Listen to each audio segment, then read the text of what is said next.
Welcome to another episode of The Latest with Maya. Today, I am very excited to be having a conversation with actor, author, podcaster, and my friend Stephen Tobolowsky. Stephen is an incredible character actor and has been in just about everything, including Groundhog Day, Glee, Silicon Valley, The Goldbergs, and so much more.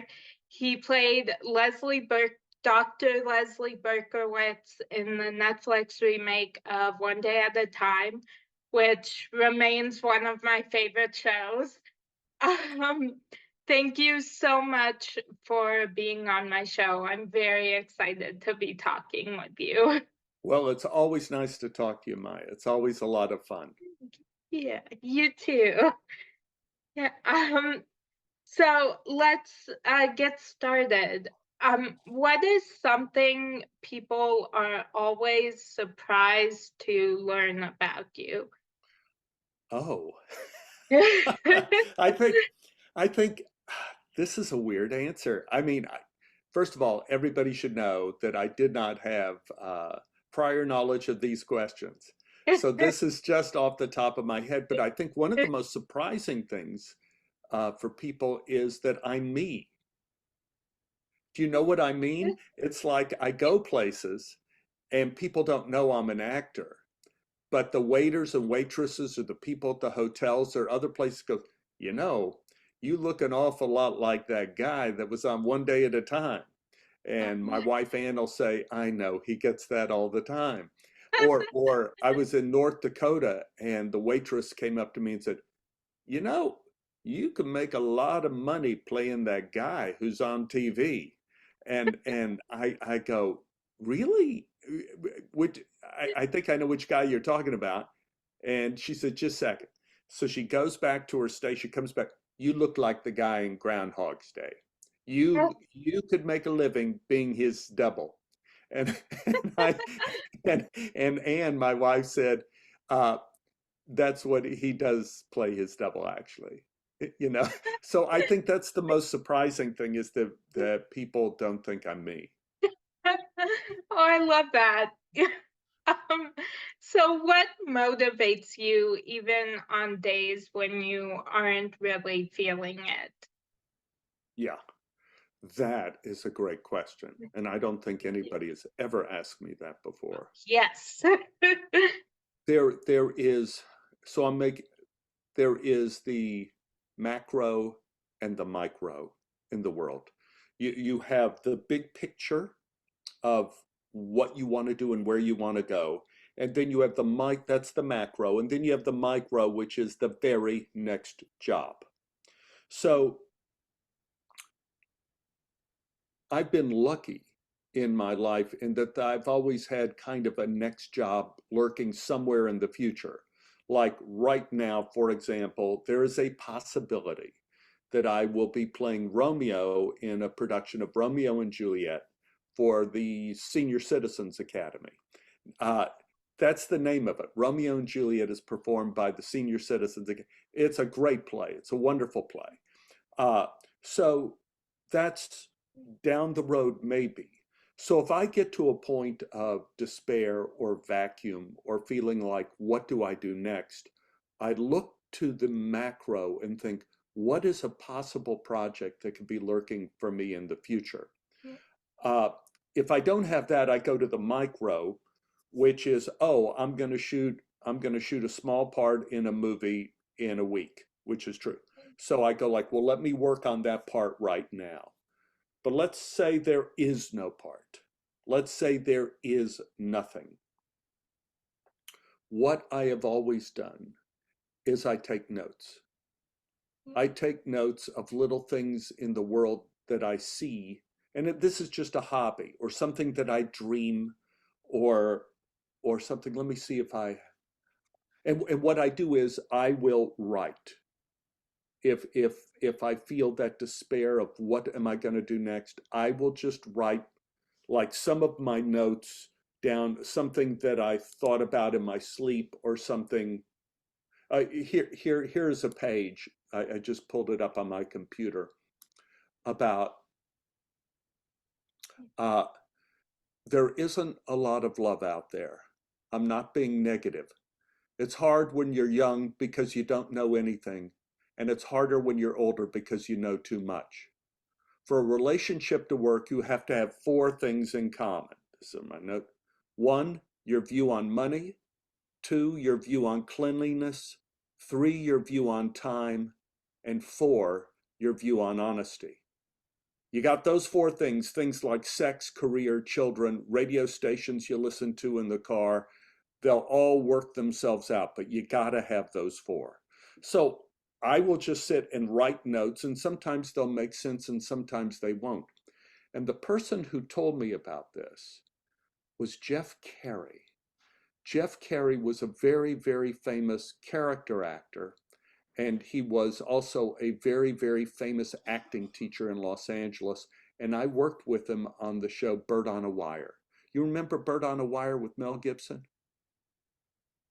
Um, I my, it, way back when. It yeah. was when my wife was about to deliver a baby.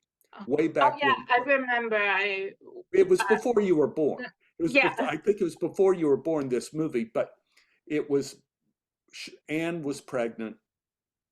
I was working on Bird on a Wire, and Jeff Carey told me always take notes of everything you see and do. And to dear Jeff, as he's looking down upon me from the heavens, I say, thank you for that tip, because that has saved me in many, many, many desperate times. Oh, I love that. Yeah. Yeah, I remember the first time I interviewed you, I read about that movie, and that was the first time I heard about it. But yeah. Um, so who has had the biggest impact on the person you have become? Wow. Man, where did you get these questions? These are like the almanac of amazing questions. Because Thank you. this is something that has changed through my life. Uh, the person who's had the biggest impact on me through my life. I will say there are heroes and villains that have had great impact on me in my life. Probably one of the greatest people that had an impact on me was my mother. I would say my mother is probably at the top of the list. She was a person filled with such love, uh, such great heart. Uh, she told me at one time I was a little boy, and I told her I was making a huge mess in my room playing war. Like little boys play war in their room. Like that's the only time you want to play war. So I would build up these forts with all my building blocks and put army men all over, and then I'd throw like softballs at them, like to make it all scatter all over the room, blow up and scatter all over the room. And so mom would hear all this noise in my bedroom, and she came down and said, Stephen, so when you finish playing, you have to clean up your room. I'm not going to clean this up. You have to clean up your room. And I said, yes, mom, I will do that. I will do that. So I finished playing, and guess what, Maya? I didn't do it. Yeah. I went in and started watching some sort of Hercules movie on TV, and mom came in and sat in the chair beside me. And she said, Stephen, in this life, you only have one word. And when you give that word and you don't fulfill it, you've given your word away and you never get it back again. You told me you were going to clean your room. Clean your room. And always, always be true to your word. And so, mom, number one on the list of Yeah. somebody who mattered to me. Um, Obviously, my first girlfriend, Beth, we were together for 16 years. That shaped me a lot. And nobody shaped me after that like my wife, Anne. Uh, we've been married now 35 years, have two kids, and Anne has shaped me a great deal. There are villains in my life that have shaped me. There was Joan Potter in college who tried to keep me, professor of acting, who tried to keep me from graduating. In fact, she did nefarious, horrific things to do that. She lied. She lied to the other faculty. She lied to me about certain things. But I grew up with bullies in Oak Cliff, where I grew up. I grew up with bullies, and I knew what bullies were. So I wasn't fooled. So when she did these things to me, I knew not to trust her, even though she was a teacher. Ah, she was giving her word, right? Yeah. But I knew that her word was false because Yeah. she had already given it away. So she didn't have her word. So what I did in my life, knowing that you cannot trust a bully and you cannot trust someone who's given away their word, when I was in my sophomore year, at the end of my sophomore year, I went to a sympathetic teacher and took my graduate exam for senior year. I took my graduate exam at the end of my sophomore year, and I went out into the town, into Dallas, and got my actor's equity card.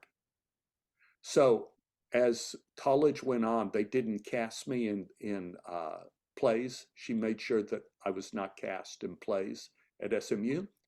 And so, but I went out because I had my equity card, and I did it for real. And I worked for money, and they hated that. The faculty hated that. And when I was about to graduate, my counselor told me that I could not graduate because of what this teacher had done now behind my back, saying that making it that I was not allowed to take the graduate exam to graduate from SMU. But because I knew she was a bully, and because I knew that she had no word, I had taken that graduate exam at the end of my sophomore year. So I told Mike, and I didn't tell anyone at school, because then she would still be able to work her tricks on me. And so the head of the school said, I'm sorry, you won't be able to graduate because you won't take the exam. I said, I've already taken the exam. Talked to the theater history teacher. He's keeping the exam for me. Yeah. And the teacher kept his word. Tony Graham White kept his word, gave me the test my sophomore year, and kept it for me in a sealed envelope, and came and brought the envelope at the end of my senior year, and I graduated. So I've learned a lot from the bullies in my life too, as well as the heroes. Yeah. I love that. Yeah. So do you have any daily or weekly rituals? I think I do. I think I do now over because over time, because now I'm almost 73. You live a long time and you end up doing the same thing over and over again. And I am a grandfather now. So, I do have rituals of, in terms of daily rituals, I always exercise, I always play the piano, I always write. Uh, my other ritual would be, uh, is becoming, helping to take care of the grandchildren, helping to take care of the kids when my son is busy and his wife is busy. We try to do that to help take care of the kids. Uh, and I think those would be the most important rituals I have is physical, in terms of always walking and working out and doing things. In terms of mental, always playing the piano, uh, reading scripts, just to keep reading scripts. I'm at a theater and they keep sending me new scripts to read to see what my opinion. So always to keep involved with the business, always. Uh, but I would say those are my daily rituals. Yeah. Oh, I love that. Yeah. So what three words best describe you? Ah, inquisitive, Mm. uh, relentless, and a sucker. I'm a sucker for a cat. I'm a sucker for a baby. I'm a sucker for my baby rabbit. I'm a sucker for the flowers Anne has planted in the garden and when they're beautiful, I just nuts over that. So I'm a pushover, Maya.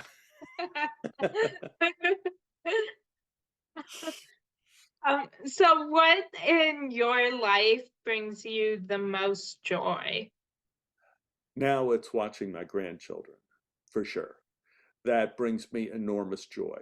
Uh, Discovering something at the piano that I never saw or knew before. So I guess uncovering mysteries.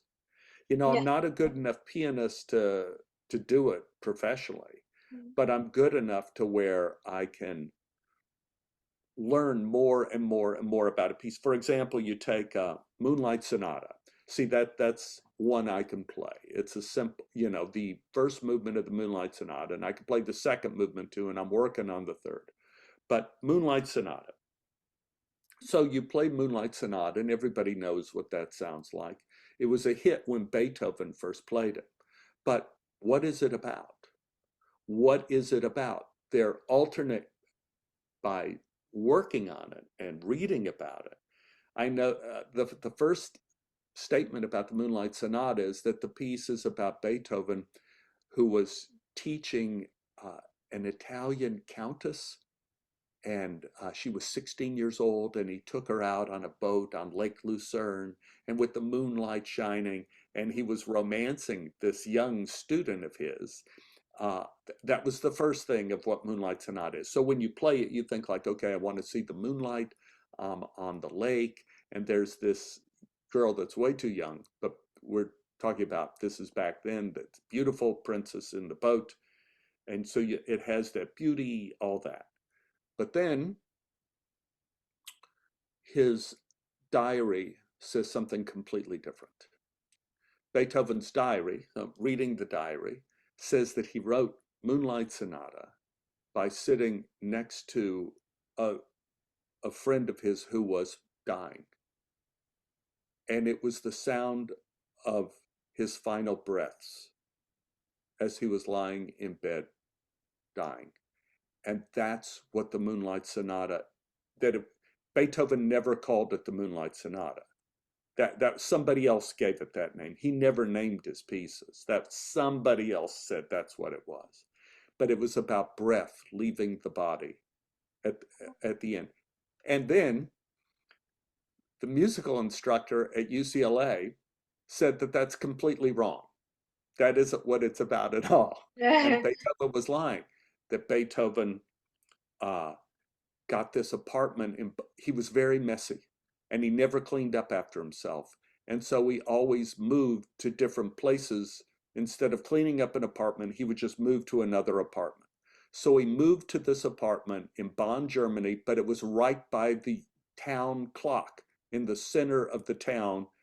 And he didn't know this, and this clock starts ringing, bong, bong, bong, and keeping him awake at 1 in the morning. So he has the 12 bongs at midnight. He gets up, and this clock will not stop bonging. And he goes to the piano and he does an improvisation on insomnia with the clock making bongs. So for me, it inspires me when I find out things. Same thing, I guess, with an acting role. But you find out new things that you can use as an inspiration to make something that you've learned or something new. Making the old new again, I guess, is something that inspires me. Yeah. Oh, I love that. Um, so is there something from your childhood that you often find yourself nostalgic for? Yeah, my childhood. I find myself nostalgic for my childhood. The thing that a lot of people don't realize, especially when you're growing up, and I realize it now, that not only is your childhood gone, everything about it is gone. You can't go back to the neighborhood. The neighborhood's not the same. Uh, you know, when I grew up, there were woods and everything right around where I lived, and I'd go out and look for snakes and spiders and lizards. out there and just be an explorer all day long playing in the woods. Well, those woods are gone. Now they're all apartment buildings. It's all gone. You can't go back there again. It's not the same. And Yeah. so that is the hardest thing, is that everything vanishes. And Yeah. you learn that. And even a couple of years ago, I had a job in New York City. I went back to New York City. I had done 2 shows on Broadway. I directed a show off Broadway. I had been to New York a lot of times to audition. That New York doesn't exist anymore. Yeah. The New York I knew and worked in is gone. So you go there and it's like, you got to be prepared for the new. And usually, somebody gets to be my age, you have much more investment in the past. The past means a lot more to you than the present or the future. So you honor the past more, and it's very difficult as you get older and older to be flexible and say, open my arms to the new New York City, or I open my arms to the new Los Angeles, or my neighborhood. My neighborhood's here in LA. We've been in this house over 30 years. It and the neighborhood is gone. It's completely different. So that's the hardest thing. Yeah. Oh, wow. Yeah. Um, so what genre of movie would your life story be told as? I think for me, it certainly seems a comedy. But if if you bend it a little bit, you could say a romantic comedy. Mm. Because I've always been in love with something. I've been lucky that there's been a lot of love in my life. I have a great wife, and I have a profession that I love, and people that I've worked with that I love. So I'm lucky. I would say a rom-com, a Oh, I love rom-com. that. I love that. Yeah, I want my life to be told as a rom-com because that's like my favorite genre of movie. So See, and I would think you would be like an investigative reporter. yeah. I think, I think of you and I think about how you're always, investigating things. Yeah, that's true. Yeah. Um, so if you had a warning label, what would yours say? Um, if I had a warning label, uh, warning, I take everything seriously. Mm, mm, Now, that doesn't mean things aren't funny, because you have to take things seriously for them to be funny. But I take everything seriously. mm, I give everything weight. I don't think anything is trivial. mm, yeah. Yeah. Um, so what song, no matter how many times you hear it, can always make you emotional? Oh, oh, Mm, gosh. I love songs so much. yeah. Um, Always make me emotional. Emotional. Um,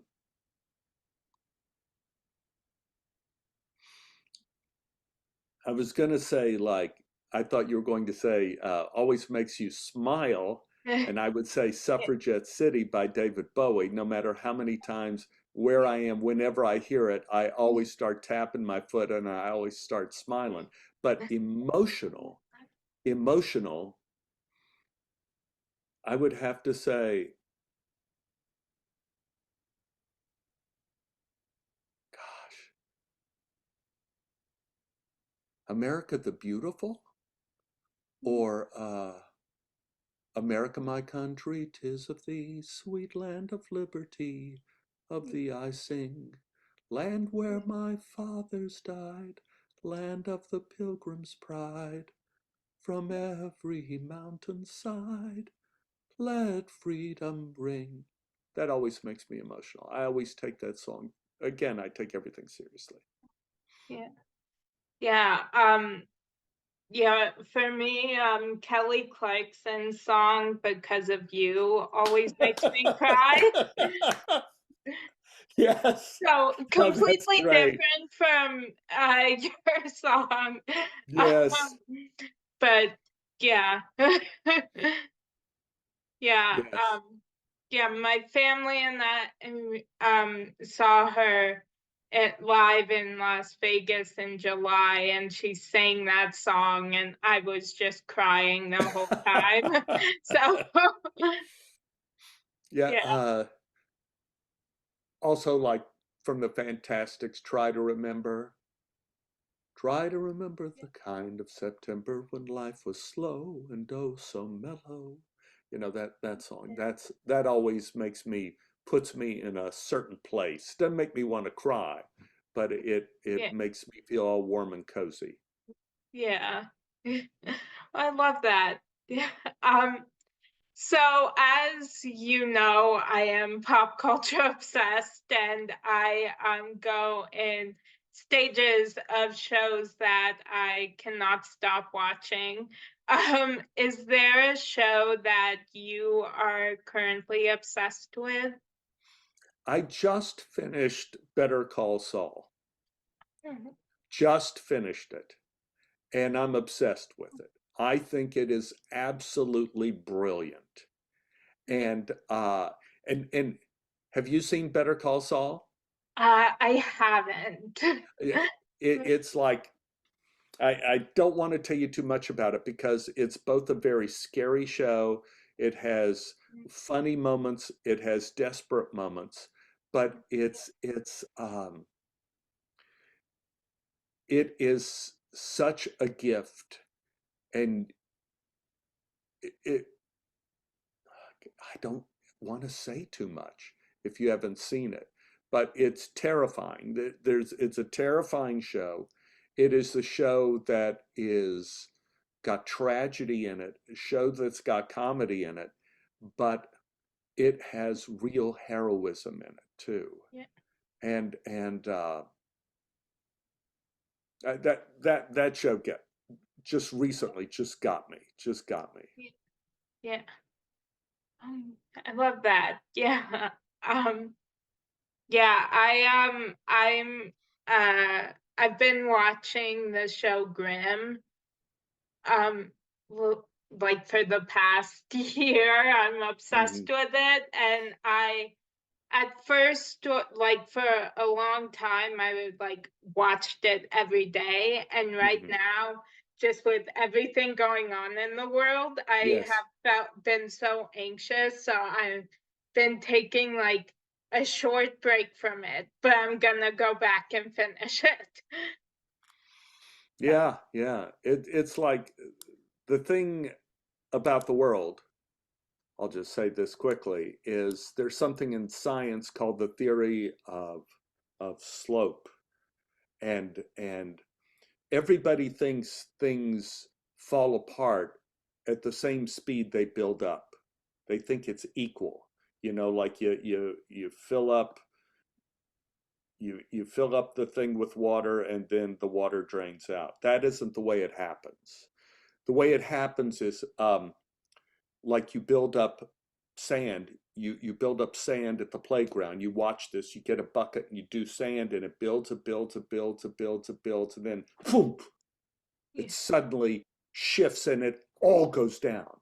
That's because it reaches a point where gravity overcomes the friction that holds the sand together, and it all falls apart.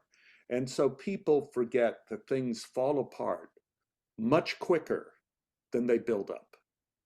yeah, And so people get very careless about their lives and about evil and about doing things that are horrific, thinking like, well, we can handle a bit of horror in our world, but you get to a point where everything falls apart. yeah, And that's an important thing to remember. yeah. So I love inspiring and motivational quotes, and this week my favorite quotation is by actor Matt Bomer. and it says, "Never apologize for being yourself. Anyone who expects you to change should be the one apologizing." Um, is there a quotation that has inspired you lately? Uh, the quotation uh, that always gets me, if I am not for myself, who is? If I am for myself alone, what am I? And if not now, when? Mm, That's from Hillel, uh, who lived about zero AC BC, like right around then. If I am not for myself, who is? If I am for myself alone, what am I? And if not now, when? And at different parts of my life, I understood certainly the first two parts. yeah, If I'm not for myself, who is? And then you become full of yourself. If you're for yourself alone, what am I? But I never understood the last part. If not now, when? And then I reached desperate points in my life and I realized, oh, that's what the quote means. mm, That you have to pull the trigger on it at the right time.